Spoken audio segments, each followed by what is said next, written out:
All right, welcome back to Edgework on the Hammer Betting Network. Apologies for the delay, some technical issues there, but Andy will be with us shortly, so when he is, we'll get him in here. Alex, bunch of games last night, a ton of games on the slate tonight, so it's looking pretty good so far for us to be able to break this all down. But let's start with some takeaways from last night there. I know that you and Andy were actually both on the Winnipeg game, but we can wait for Andy to get in here. Oh, there he is, just like that. Andy is ready to go there. What's up, Andy? Oh, your mic's out, Andy. Your mic's not on right now. Anyways, let's go with the. You guys are both on the Winnipeg game, so we'll wait until Andy's ready to go, but talk about that. But the other thing was the Tampa Bay Lightning. This is a team. They go up against Nashville last night, put up a 5-2 win over them. Tampa, to me, I had said it like I compared them to the Golden State Warriors. They were a team that after that year they had where they lost in the playoffs to Columbus. Hello. They kind of just said, "There he is." Yeah. After the year that they lost to Columbus, they kind of just said, all right, forget it. Let's get to the playoffs and let's win then, because that's what's most important. And since that point, they kind of have just coasted along, essentially, during the regular season. Yeah. They started a little bit slow this year. They're playing more hockey than anybody else with these playoff runs that they've been on. What are you seeing out of Tampa so far, and especially with that win last night against Nashville? Yeah, and that's exactly it. Like, I talked about it at the beginning of the year that Tampa's a fade team early, and we're gonna wait for them to heat up, and that's exactly what they've done now. They've won 8 of their last 11 games, and like I said, it just takes time when you have a team that's been as dominant as the Tampa Bay Lightning, or like you said, even Golden State and basketball. You go to any sport, you go to the playoffs over and over again, and especially look at Tampa Bay. They had to deal with the bubble, they had to deal with a shortened season. On top of that, a lot of condensed games or a lot of games in a condensed time over the last three and a half years, and injuries that mound up during the playoffs. You get guys that have surgeries in the offseason. So it just makes sense that you see some of these teams, even look at Colorado, how they've struggled early. Of course, the injuries have kind of mounted on them now, but Tampa Bay starting to get healthy, starting to get their offense rolling. Vasilevsky starting to look like the perennial Vezina trophy contender that he's been virtually his entire career. And now this might be the time to jump in. You might be able to get some good prices on some futures to look at them for the East. If they can make it 4 in a row to win the Eastern Conference, get back to another final, even take a shot with them just to make the playoffs. I'm sure there's not that much value in that. But this is definitely a team that you want to fire on right now because they're just only going to get hotter and hotter right now. And their schedule has been pretty favorable as well, looking kind of ahead in the next couple weeks. They've got to get past the Boston Bruins, though. Yeah, that's the only thing. That's the one thing standing in everybody's way in the Eastern Conference right now. New Jersey and Boston are the two albatrosses there for sure. Yeah, Boston looking good, and Tampa Bay, though, like you said, I think it was definitely a wait and see approach. That was the kind of the wise thing to do coming into the season, and now they look like they're really hitting their stride, and that's a good thing because they're a fun team to bet on when they're playing well, because you've got great goaltending and you've got gamers in players like Braden Point and Stamkos and Kucherov. Yeah, and I mean, you see Stamkos gets all those all the memorabilia and stuff for his 1,000th point, and those guys are hooked up pretty nicely down there in Tampa. But let's go to a game. What about the MVP though, Brian Elliott? Right? What is he, 6-1 now? Yeah, I know. It's actually insane. But it also the best backup goalie that they've had during this run, honestly. Yeah, I mean, he's definitely not winning games for them per se, but the Lightning have played well with him in goal, and I guess that counts for something right now because he's a lot of closing line value has been torched on Brian Elliott this season for sure. Definitely. Yeah, but it's like it's on to Andy's point there about he's not winning them games. It becomes more important almost with your backups, or at least it used to be more so than anything, and probably in certain spots with a goaltender who's going to be as dominant as Vasilevsky, and then you're going to flip to a guy like Brian Elliott on the other side, is like you got to make sure that guy's just not losing you games. Like, as long as he's not going in there and like being a cause of losses and putting you in a bad spot, I think you're in a pretty good position with that. But going to a team here that manages to get a win last night. You guys were both on this. Alex, what were you seeing in the Winnipeg game last night? Well, it's more of a fade on St. Louis. I mean, they've just been a dismal team. just can't back it. And like I said, at the beginning of the year, I felt this was going to be a team that was going to trend down. I know a lot of people like St. Louis. Thought with Berube, they kind of have that same core that they could kind of keep afloat in what's been a bad Central Division. They just have not been able to find it. And when you're resting on Jordan Bennington to be your true number one starter, they're not running a 1A, 1B system. Thomas Greiss looks like he's ready to hang it up. I mean, he's just been absolutely brutal. We saw him falling down on the ice. Make a save. It's just been a mess for St. Louis right now. And in Winnipeg, a team that I actually thought would be trending downward as well, looking at them at the beginning of the year, they've actually been stringing along some good hockey, getting some balance, scoring. Josh Morrissey's been a lights out as a defenseman. I think he's first or second in points for Blue Liners so far this year. So it's a good team. And with Connor Hellebuck, he's a guy who can steal your game any given night of the week. I thought that was a great spot, and I thought that was a cheap line. So I was all over Winnipeg, and they got the win 5-3. Yeah, I didn't really understand that line. I thought it should be priced closer to the minus 130 area, especially with Krug and Butch Navich. I mean, Butch Navich is one of their arguably their best forward right now, as far as production goes. Anyway, the goaltending. I mean, to Thomas Greiss, I don't really think there's like arbitrarily. I kind of don't think there's a big difference right now because Jordan Bennington's just ass. Like he is totally off his game if he ever was on his game, and I don't know like. As far as Bennington goes, like personal feelings about him aside, because he's a douchebag, but he is never like he had one really good season, and it resulted in a Stanley Cup for St. Louis. And I mean, I think he was okay after that, and then it's been downhill ever since. Everything, and of course, goaltending around the league has come down over the last number of seasons, but. I mean, Bennington has just followed that trend, even more so. So I don't really think Jordan Bennington is an above-average goaltender. I haven't for a long time. So regardless of whether it's Greiss or Bennington, I don't think the Blues have a strength on defense right now, and their offense, while can be somewhat frustrating, like in the Islanders game. I bet on them again. I bet on the Islanders, against the Blues a few nights ago, and I got around minus 158, minus up to minus 165. They closed around minus 180 or minus 185, and that game wasn't even close. Even though the Islanders arguably outplayed the Blues, St. Louis managed to score a bunch of goals on Ilya Sorokin, surprisingly. And so they can still be a frustrating team to bet against, but yeah, they're definitely a fade team for sure. All right, let's look to some games that are going on tonight here. So preview some of those. Maybe we give out some best bets. Let's start with an interesting one here as I'm looking at the line. And Alex actually threw an interesting stat before, so I'm not going to steal his thunder on that. I'll let him give that one, but I know Andy has a play in this game as well. The Boston-Arizona game is kind of, it's pretty one-sided. You're looking at a Boston team that has been absolutely incredible all season long, and an Arizona team that's just not. Now, mind you, they've gotten some good goaltending out of Vejmelka. This is a team that competes every single night for the most part. They did have a little bit of a blip where they got absolutely blown out by the Oilers the other night, but other than that, they're competing, and it's at least something to watch. If it's on TV, you can at least put it on and not have to say what the hell is going on here. But sometimes when you see some prices like this, I mean, as a Leafs fan, I feel like it's going to be a little bit more scarring, but you're seeing the Bruins right now going up against the Coyotes, best price in market, minus 310, 315 around there. Some of the sharper books sitting at minus 333 on the Bruins, just straight up against the Coyotes. Andy, what are you seeing in this Bruins-Coyotes game tonight? Well, yeah, I mean, obviously a big price. I don't think it's anywhere near where it should be, though. Boston is the best team in hockey right now. Coyotes are coming back from a 14-game road trip, and we don't know a whole lot about Mullet Arena and the effects that it has. I mean, it's a different kind of venue, not unlike anything else that we've seen in the NHL, in a long time, I guess, or ever.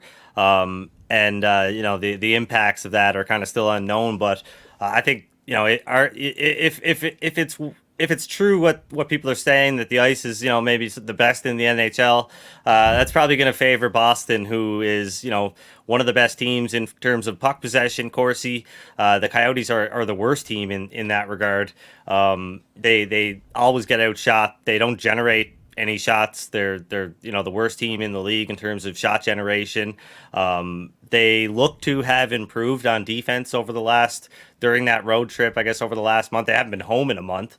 So I mean, on the road, they look to have improved on defense a bit. But if you look at the teams that they played maybe 3 teams that were in the top 10 on offense.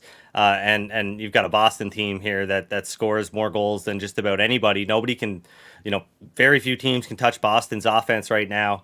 And their defensive play is, even a bigger reason why they're so successful. And Linus Ullmark probably isn't going to start this game, so that's maybe why the price is what it is.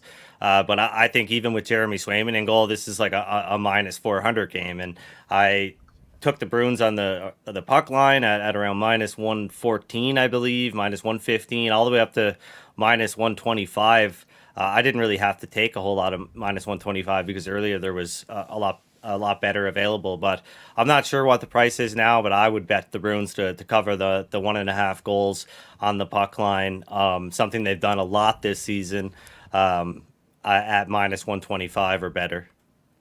Yeah, you can see you can get minus 123 there, minus 125s around, and I mean, if you do shop around and have certain books, you can see there's just a rogue minus 119 sitting out there. So we can lock that in on the Edgework BetStamp account. If you want to track all the plays that are given out here in real time and you want to see how they're doing through the course of the season, you can go to the BetStamp app, go to the Find Betters little button there. That's 2 icons beside each other, and then search up Edgework. You can follow all the plays in real time. Alex, you did have an interesting stat for me before we even started the show.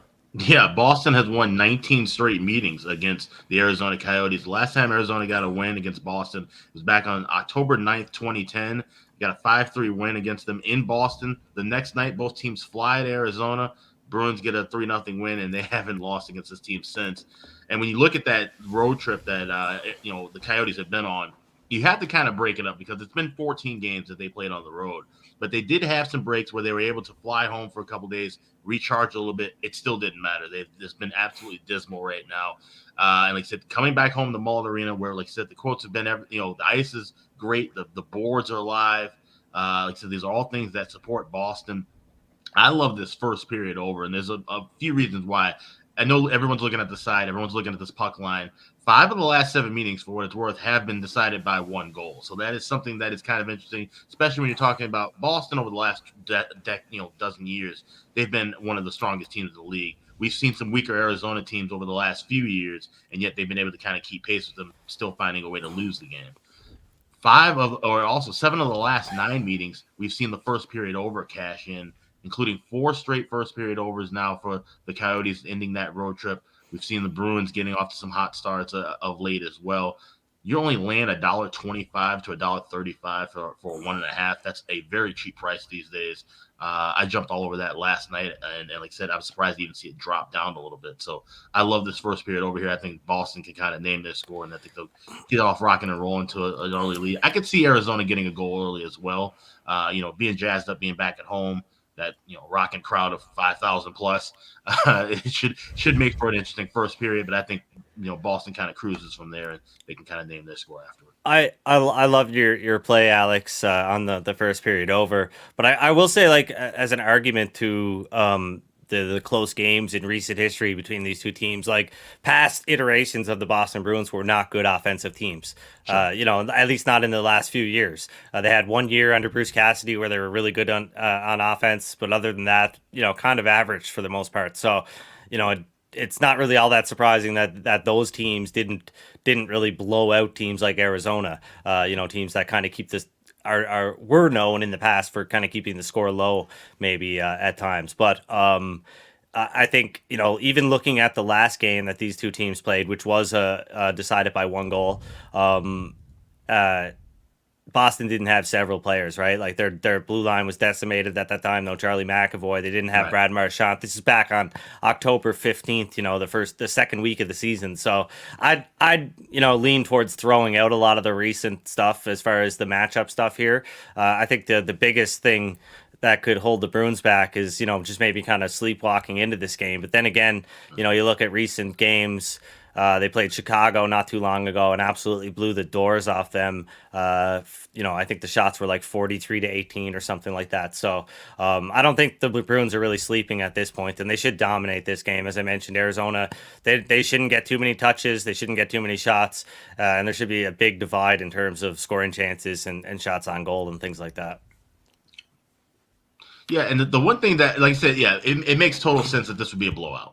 But the one thing that scares me, like I said, is if do they sleepwalk? Do they jump out to a 3-1 lead and then just kind of coast and end up winning 3-2? That's the only thing that's kind of steering me off of looking at any kind of side play with Boston or puck or laying a 1.5, especially when you're laying a price on a 1.5, something you don't really get often unless you have a giant favorite. Yeah, last thing I'll say, I guess, is that, like I said, I think the Bruins should be priced around, minus 400-ish. And therefore I think the puck line wins. They cover the puck line almost 60%, roughly 59% of the time. So I think it should be priced closer to minus 140-ish, minus 145, something like that. And there's definitely, I think, value there at minus 125.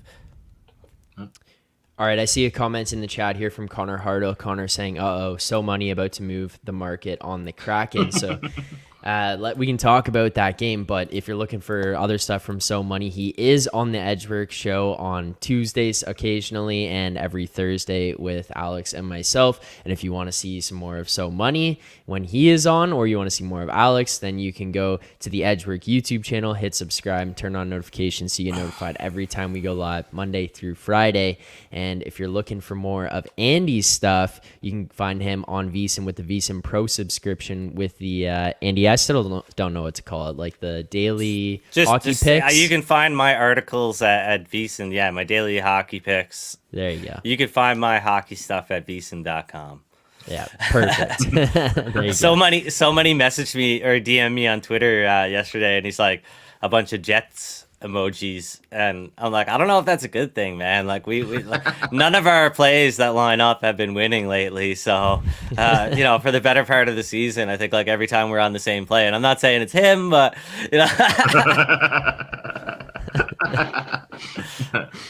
All right. Well, let's talk about this Kraken Capitals game here. It's an interesting one. It is in Washington here tonight. Seattle on the road, obviously. They're coming in as the dog in this game against the Capitals.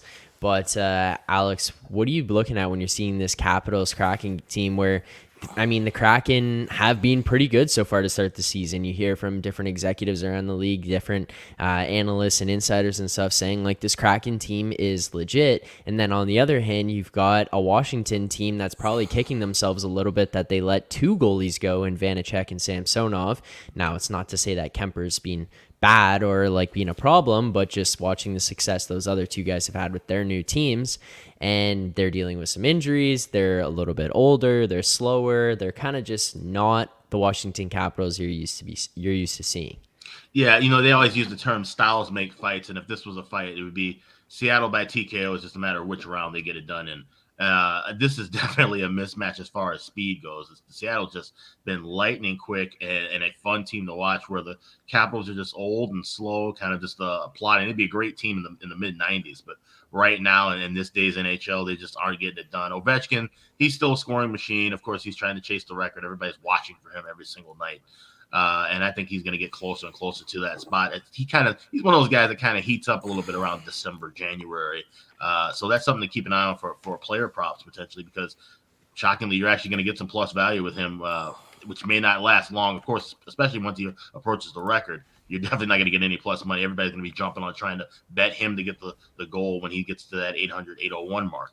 But Seattle's been lights out. They have lost back-to-back games, and you're getting them at a plus price. I do like them on the side, but I really like this first period over even more. We've seen them go 8 of the last 10 games over in the first period and scoring a goal in the first 10 minutes. I think they can jump all over Washington and, like I said, kind of put them away early. This is a Capitals team that's not built to come back down from multi-goal leagues. Yes, I guess I've got kind of a contrary opinion, which is ironic considering that I think it was last Friday that I sat here and talked about how I thought the Kraken were a great bet versus the Capitals. I think it was Friday. I don't know. Maybe it was a different day, but I remember talking about it with some of you guys. They were at home. Washington had Darcy Kemper at the time.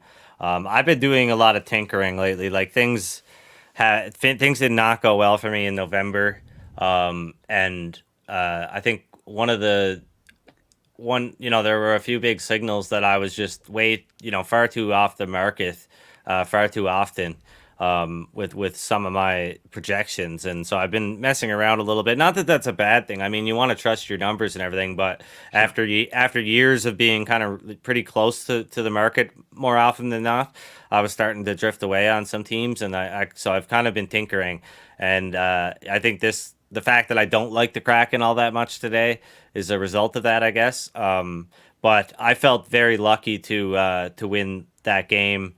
I bet Seattle, as a smaller favorite. I think I'm not sure what the price was exactly now that I think of it, but definitely not plus 110, right? But at home, Darcy Kemper was in goal, and I still like the Kraken. But then you dig a little deeper, and this team hasn't been performing all that great as of late. The defense has slipped over the last 5 or 6 games, which isn't a big sample size, but you see that, and then you look at Martin Jones and Philip Grubauer, and you're like, oh no, is this happening again? Is this team going to absolutely shit the bed, and are they going to be an awful defensive team once again?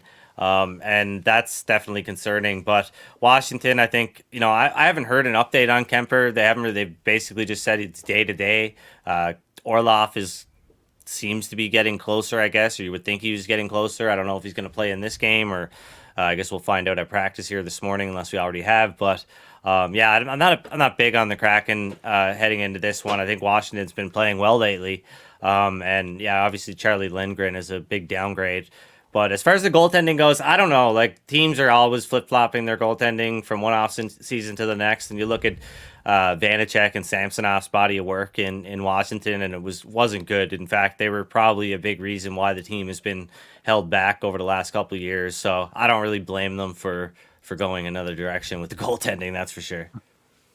Yeah, I mean, hindsight is 2020. Looking at seeing what they're doing right now, and then saying is a lot easier. But it's kind of why. Speaking of this, though, Greg Wyshynski from ESPN just tweeted out this morning how hockey fans had found his old takes from the summer about how he was kind of saying the Ilya Samsonov Matt Murray combo was a terrible idea, it wasn't going to work, and people were shitting on him for that. It's like, show me your receipts where you said that was going to really work out for the Leafs, right? Like, you were if you're a Leafs fan, you were praying. If you were telling yourself it was a great move, then you're brainwashed, right? Like, I mean, it wasn't at the time. It was a bet that they hope would work out, and so far it has. But I wouldn't be patting anybody on the back for that. I think you're incredibly lucky as a franchise and as a fan base that things have worked out so far, because it could have went the other way, and it still could. So better hope Mitch Marner continues to tear it up. Yeah. I for one actually thought Samsonov was going to be a good fit. I was worried about Matt Murray, of course. Yeah. I think everybody was more worried about him. But not like this. I mean, like to throw shade at somebody for saying that they questioned the move and whether putting all of Toronto's basically their Stanley Cup hopes on Matt Murray and Samsonov was a smart idea. Like, everybody did that. There wasn't many people out there like, oh, this is a great move. If you're going to look for people that are wrong about goaltending takes, you're going to find a lot of people, because everybody's wrong about goaltending takes all the time, right? So yeah, I'm way more shocked with what Vanacek's doing in New Jersey than what Samsonov's doing in Toronto. Mm-hmm. Yeah, and goaltending can also just kind of flip year to year in terms of guys can just get hot, have a great year, and then or just have a bad year on the other side where they're a good goaltender and they have a horrible year. It's very, very easy for that to happen. All right, let's move on to another game here tonight. The San Jose Sharks heading to Anaheim to take on the Ducks here tonight. This is just a battle of some dumpster fire teams at this point, I guess. I mean, mostly teams that Potentially we'll be looking to move some guys at the deadline here, maybe move on from some pieces. I know there's been a lot of guys on San Jose in trade conversations, possibility of Erik Karlsson potentially moving on. I don't know how likely that'll be come trade deadline here, but Alex, what are you looking at in this Sharks-Ducks game tonight? This is just one of those contests. It's like going to like a chain restaurant or a fast food place. The food's trash, but you have a taste for it. Sometimes it just tastes really good. It hits the spot. And this is the way I kind of look at this game. And it's kind of a rinse and repeat. You look at the last two meetings, we've seen some high-scoring affairs. Anaheim wins 6-5, goes to a shootout. They win it again 4 days afterward, 5-4 in a shootout. It's kind of rinse and repeat for me. I'm looking at this game to go over 6. I laid minus 120 last night, and I like the draw in regulation at plus. I'm seeing as high as 341 over at Pinnacle. This just feels like these are two teams. They're rivals. They don't like one another. They just kind of roll the puck out and play a mostly offensive game. Goaltending's been awful. No matter who's in net. Between the 4 goalies for these two teams, you're pretty much looking at it over. I mean, John Gibson's been atrocious. Talk about bad goalie takes. I thought he was going to take a step in the right direction and kind of get himself geared up, where he's been terrible the last couple of years. But he's playing through this groin injury, and they haven't really talked about how serious it is. He's hasn't been on IR off and on. But clearly that he's not right. He's not well. Anthony Stolarz, who was a decent backup last year, his numbers have been awful. You got Kaapo Kakkonen, a guy who I thought was going to really make a turn after getting traded from Minnesota. He's been terrible. And then you got Hill. I'm sorry, not Hill, but you got Aaron Dell, who's the backup now because Reimer's hurt. So any way you shake it, whoever's in net, I love this over here at 6. I think that's too small of a price. I thought, seeing some 6.5s pop up, this could have easily been 7 in my opinion. And I like the regulation draw here as well. I could definitely see it being another 4-4 or 5-5 game after 60 minutes. Yeah, I agree with that. It's typically what you see out of these two teams. All right, Andy, are there any best bets that you're looking at tonight, whether it be player props, sides, totals, anything remaining on the board that hasn't been touched on quite yet? Yeah, well, aside from the play on the Bruins to cover the puck line, I do really like Kirill Kaprizov anytime goal. I saw plus 130 at DraftKings earlier, and I think one other book had plus 130 as well. Pinnacle was all the way down at around plus 115. I believe. Oh, that's come down quite a bit, but still some plus 130s there. I can't really see that. Yeah, multiple plus 130s remain. Cool. Yeah. So I would bet that at plus 130. I haven't seen access to that myself, so I haven't actually bet it myself. Full disclosure. But yeah, I mean, I'll probably still take a little bit of that at around at a little better than even money because. Kaprizov is just on fire right now. I don't know how many games he's scored in a row, but it's like it's at least 5, I think. And he's got 17 goals in 25 games. I'm not worried about who the Oilers starting goal. I don't know what the big fuss is. Like, I think Stuart Skinner is better than Jack Campbell. There's no question. But I don't know what the big fuss is. Like, I don't think the market should like move every time it's announced that Stuart Skinner is going to start in goal. Like, he is. I wouldn't blindly just bet on the Oilers when he starts. That's for sure. I don't think he's been good over the last month, and Edmonton they're playing a little bit better, I guess, but they're just not a good team. I think they're obviously going to have chances tonight against Minnesota because the Wild are kind of a break-even team too, and they're playing a little bit better, but it's still probably going to be a more of a wide-open game. I think both teams will have chances to score, which I think will lead into a bet that you like, Zach. But yeah, Kaprizov at plus 130 to score an anytime goal. I think that's almost a must bet tonight. All right, well, we track that on the Edgework account there, so you can see that in real time go up. Huh? What? I thought it was just for fun, man.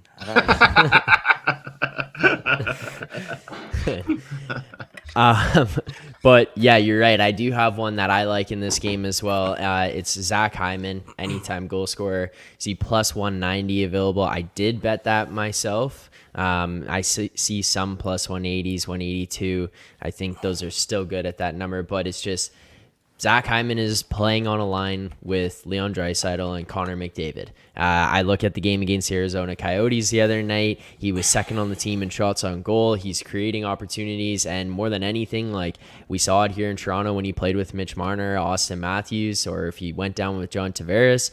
It's a guy who just, at bare minimum, he knows the right place to be, has a stick on the ice, and when you're playing with players as skilled as Connor McDavid and Leon Draisaitl, like they're going to create opportunities the entire night, and there's going to be an opportunity for him to capitalize on that.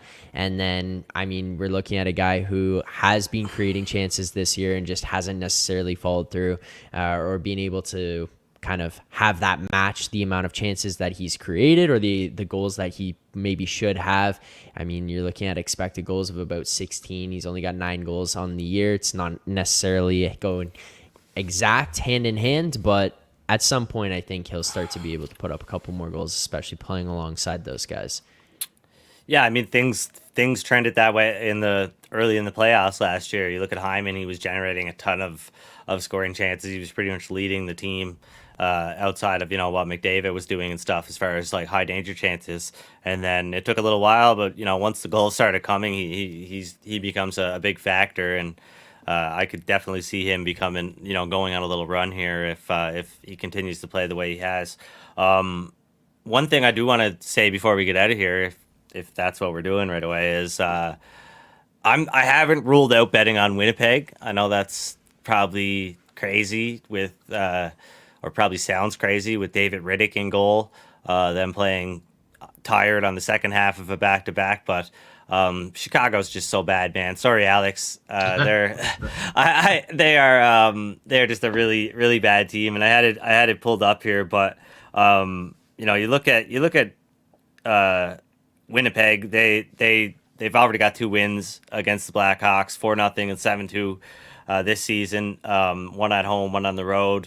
Pretty recent too, in the last month. But obviously Connor Hellebuck started both of those teams. But or both of those games. Sorry, but they're a top 10 team on offense right now. They're rolling, it's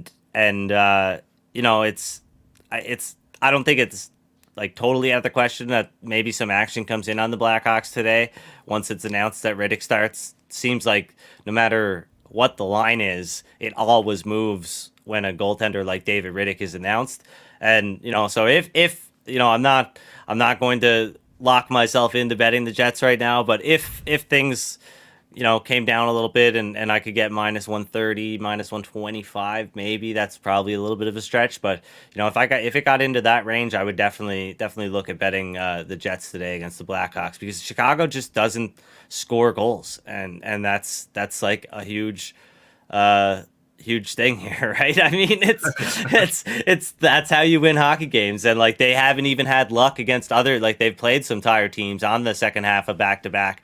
And the games have been close, but they still haven't been able to beat them. So I think Winnipeg probably can put up some goals tonight against Arvid Soderblom, assuming he starts. He's been decent the last few starts, but it's definitely a game I'd monitor going forward. It doesn't look to be trending any more towards the Jets, that's for sure. Yeah, looking at that game, and I'm here in Chicago. I mean, I could spend $30 and go to that game, or I could, use that money wisely and order a pizza. But it's going to be a brutal game. But with David Rittich, I mean, he's pretty much the security guard that just kind of pats you down like this and does nothing else. He hasn't stopped anything. 14-3 to the first period over, going back to last year with Nashville. And I cashed another one with him the last time he started. That's what I'm looking at here. You only laying $1.45. I think that's a cheap price. I also like Andres Athanasiou to go to goal tonight. I saw at Caesars. He's plus 270. He's a guy you haven't been able to find with a telescope in the last few games. He did get 4 shots on goal in that game against New Jersey, where he was pretty much one of 3 people to show up wearing a Hawks uniform in that contest. It was a brutal loss for them, 3-0 against the Devils. But I like him to get a goal here at plus 270. I think maybe even take a shot with him to get the first goal. If Chicago's going to score, it's probably going to be in the first 20 minutes. And then once Winnipeg turns it on, and Winnipeg has dominated the Hawks over the years, even with some good Hawks teams, Winnipeg has always played this team tough, whether it's here at the United Center or in Winnipeg. So Jets should cruise, but it might be a little bit closer early with Rittich and net. So I'd look at that first period over 1.5.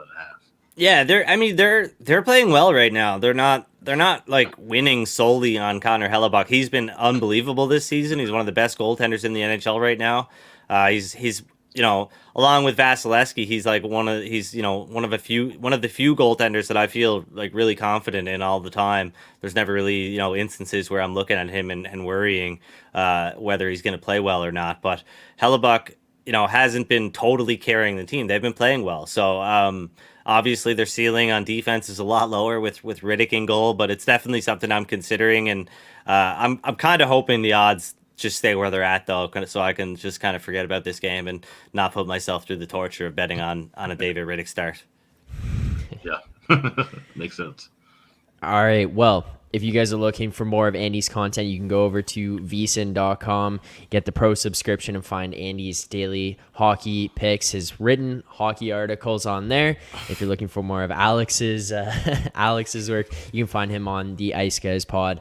And you can find these guys on Twitter at AXSmithSports for Alex and at Digital Gambler with Andy. Thank you to everyone who tuned in here today. If you want to track the picks, see how we're doing, we are up. Don't do that. We have a 3.4% ROI on the year as an definitely not our show. It's definitely not our show.